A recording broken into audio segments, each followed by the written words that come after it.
Well, the new normal for youngsters is isolation and learning online. It's difficult, a difficult mix for students across the region. Reporter Margaret Kavanaugh takes us to one Virginia Beach neighborhood to show what they're doing for the kids. It's 7:30 a.m. The Leroy brothers are tossing the football around with their friend Jackson Caesarly. This is what it would look like in the Great Neck Point neighborhood if the kids were waiting for the school bus. But this year, there's no bus coming. As school was approaching, we thought, wow, we're not going to have our first day at the bus stop, which has always been such a big deal for these kids and also for us. And so we thought, why wouldn't we? We should still just do it. And they did. This is a picture from the first day, gathering like they typically would. Parents say this gives the kids a sense of normalcy and time to see their friends. Even though we didn't jump on the bus and take off, they still had this, which makes them feel like the first day of school. This 7th grader says she doesn't mind online school, but admits it made her appreciate the classroom. I miss sitting with people in class. I've never really enjoyed it at first, but now I miss it. But what do you think about online school? Good. Yeah, you like it? Mm-hmm. And what's your favorite part? Probably the breaks.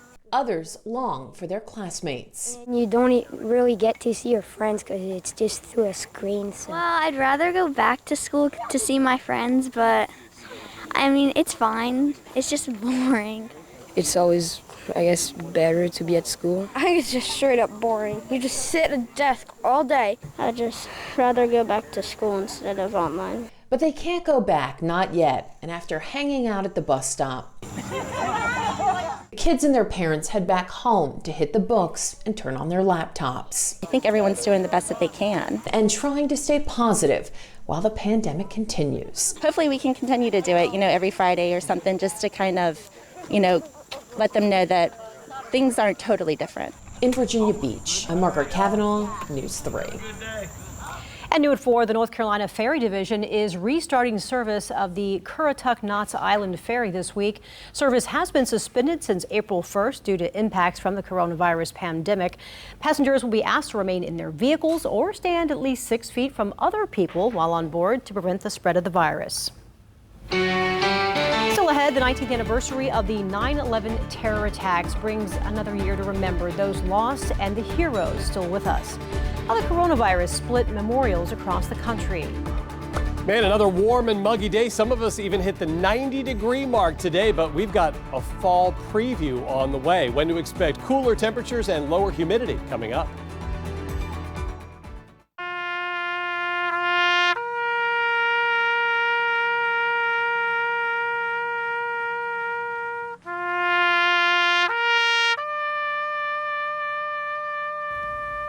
The nation vowed to never forget. 19 years since the 9/11 terror attacks. But this anniversary is different this year because of the coronavirus. Health precautions led to 2 separate remembrances in Lower Manhattan. Nancy Chen reports. The September 11th ceremony at the 9/11 Memorial in Lower Manhattan included moments of silence. But this year, it did not include the traditional live reading of the victims' names because of coronavirus concerns. Instead, it was a recording of the names. And my brother. Some victims' family members who were upset by that decision set up their own ceremony nearby. We knew that it was of the utmost importance that we read aloud the names of all 2,977 souls who perished 19 years ago today. 9/11 observances are also different this year at the Pentagon, where military leaders conducted the ceremony without victims' families in attendance. We never forget those who were murdered by the terrorists. And at the Flight 93 Memorial near Shanksville, Pennsylvania, the usual 90-minute ceremony was abbreviated. Here in New York, the fire commissioner strongly recommended firefighters skip 9/11 observances during the pandemic. The department lost 343 members that day. Firefighter Leonard Regaglia Sr., a member of Engine 54, was one of them. His 2 sons, Leonard Jr. and Anthony, are honoring him by following in his footsteps. I have the honor and privilege of working in the same firehouse that he worked in, the same company. So it really means a lot to me. I always looked up to my dad and what he did. And then I think as I matured and as the time went on, year after year, it became more and more of something I wanted to do. They say they think their father would be proud. Nancy Chen, CBS News, New York. From the JES First Warning Weather Center, here's Chief Meteorologist Patrick Rocky. Well, a lot of folks watching these waves of heavy downpours over the last few days and thinking, when can I mow the lawn? And there will be an opportunity as we head into the weekend. Much better chances, though, as we head into next week. So you may be able to mow the lawn by Saturday afternoon. We do expect a few showers tomorrow morning. I know lots of lawns are just soaking wet right now. And so we'll get some drier weather starting to push in, and a slight chance we could get some rain around on Sunday. So you may be able to get the lawn mowed on Monday, probably, or on this weekend. May not be able to do it on Monday because we have a higher chance for showers and storms. But then as we head toward Tuesday, we usher in drier weather, not just drier because we have lower rain chances, but drier because humidity levels will be dropping, and that's going to help dry out your lawn. And so if your lawn can wait until Tuesday, Wednesday, Thursday of next week, probably the time to do it. You can see we'll have a 30% chance for some showers tomorrow, 30% chance for showers and thunderstorms on Sunday,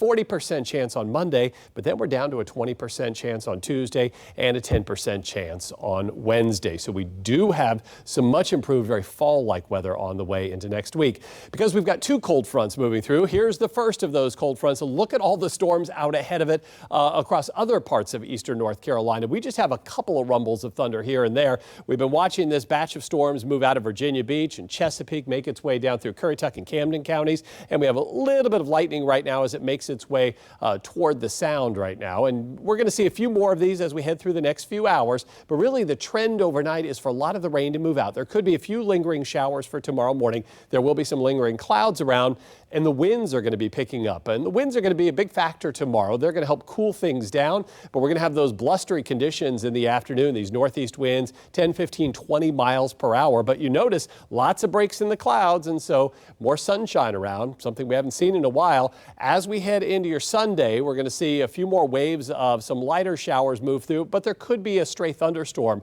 as we head into the afternoon hours as well, something we're going to be watching very closely.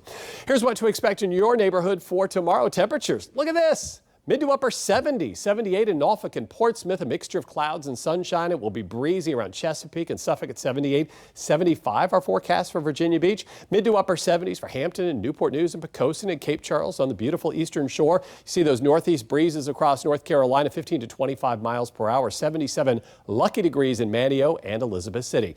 Quick trip to the tropics. We've got a couple of tropical waves down to our south. Should not be a concern for us. Right now, these two tropical storms also not a concern for us, at least not in the short term. And then you can see more tropical waves coming off of Africa. So we've got a lot going on in the tropics. Back here at home, fewer things going on. We will see about a 30% chance for wet weather both days this weekend. Sunday's going to be our warmer of the 2 days, and you can see on Monday a good chance for showers and storms as cold front number 2 moves through. Behind that cold front, we've got temperatures in the 70s with lower humidity values Tuesday, Wednesday, and Thursday of next week. Thank you very much, Patrick. Well, the 2020 school year is off to a very different start. We all could say that. But one teacher is making it stand out in a fun and creative way. Check out the winner of today's People Taking Action Award, Chauncey Foreman. Many teachers make back-to-school banners for their students. First week back, been out since March. Corona is the one to blame. But because students are learning from home right now, Deep Creek High history teacher Chauncey Foreman wanted to get his students in the school spirit. Start this school year out virtually. So he made a video to get the year started on a light note. I got my mask and my shield, gotta stay 6 feet. It was such a hit, his fellow teachers nominated him for a People Taking Action Award. We are here from News 3, and we would like to give you a People Taking Action Award. Congratulations! And on behalf of Southern Bank, our community partner, we would like to give you a $300 gift card as well. You are a Deep Creek Hornet as well, yes? Yes, ma'am. Yes, ma'am. Class of 2012. What brought you back to school? Why do you do this? I love the kids, obviously. Mentoring is my heart. And so Being a teacher, you're able to mentor kids and connect with kids on a level that, any other profession, you don't get to do it at that level. And most of the teachers in this room taught Chauncey when he was a Hornet. Chauncey really does have a passion for working with our youth, so we are so glad to have him. He is such an asset to Deep Creek High School. Watching the video, you seem to have real, authentic enthusiasm for teaching. Is that right? Yes, ma'am. Yeah, I've found just in my short time of teaching so far, when you're enthusiastic, the kids get excited too, and so it makes it fun for the whole class. He's always smiling. He's always positive. What you see in the video is what you get when you watch him walk down the hallway, and it's just contagious for not only the faculty but the students as well. Out here learning history. With who? With Mr. Foreman. You were his keyboard teacher. Yes, when he was in the 9th grade. So you have maybe a little bit to do with how this video turned out. Maybe, What can I say, Chauncey? Love. He was always willing to help other people. He didn't think of just himself. And I don't know if you knew this or not, but Chauncey was our Hornet. What? You was the Hornet? Mascot. He was at all the basketball games. And even though he's the one holding the chalk and eraser now, his school spirit is still flying high. Learning history. You know it, you know. And still ahead, the presidential nominees spent their days visiting several 9/11 memorial ceremonies. Still ahead, what each said to the socially distanced crowds about putting campaigning aside on this day. President Trump and Joe Biden are taking a brief break from the campaign trail to remember the victims of 9/11. But as Skylar Henry reports from the White House, the president is still dealing with the fallout of interviews he gave to journalist Bob Woodward. President Trump honored the heroes of United Flight 93 during a memorial service in Shanksville, Pennsylvania. 19 years ago on this day, at this very hour on this field, 40 brave men and women triumphed over terror and gave their lives in defense of our nation. There was a moment of unity as Joe Biden ran into Vice President Mike Pence at the 9/11 ceremony in Lower Manhattan. I'm not going to be making any news today. I'm not going to talk about anything other than 9/11. We took all our advertising down. It's a solemn day. That's how we're going to keep it. President Trump did make some news after he returned to the White House, announcing Bahrain has agreed to formally recognize Israel following the Israel-UAE deal last month. I am very hopeful that there will be more to follow. I can tell you there's tremendous enthusiasm on behalf of other countries to also join. The stand down to remember those who lost their lives on 9/11 is just for the day, and President Trump is still dealing with the fallout from Bob Woodward's new book. During a campaign stop in Michigan last night, the president told about 1,500 mostly maskless supporters that he was right to downplay the threat of the coronavirus at the beginning of the pandemic. Keep calm and carry on. That's what I did. This whack job that wrote the book, he said, well, Trump knew a little bit. They wanted me to come out and scream, people are dying, we're dying. No, we did it just the right way. We have to be calm. Vice presidential candidate Kamala Harris said the president knowingly put people's lives at risk. He had all this information, yet he held rallies. He suggested that to wear a mask is a sign of weakness as opposed to a sign of strength. The president insisted Thursday he did not lie to the American public. Skylar Henry, CBS News, the White House. Two candidates for Virginia's 2nd Congressional District are talking numbers. Why Scott Taylor says Congresswoman Elaine Luria hasn't done enough to help people in the district.